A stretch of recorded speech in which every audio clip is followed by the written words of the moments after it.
Друзья, у меня вот такие красавцы сегодня для вас. Дом номер 1, дом номер 2 только вышли на продажу. Вот такие замечательные обзоры на море, на аэропорт. Смотрим дом, первый этаж. Просторная кухня-гостиная, санузел, техпомещение под лестничное пространство. Пойдемте на второй. Монолит, каркас, блочное заполнение. Дома по конструктиву одинаковые.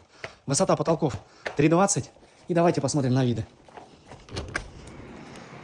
Посмотрите, красота. Аэропорт как на ладони.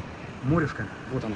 Второй этаж. Можно 3 спальни сделать, можно 2. Одна из них точно будет мастер-спальня. Можно сделать кабинет и 2, соответственно, спальни. А полный обзор уже на канале. До новых встреч.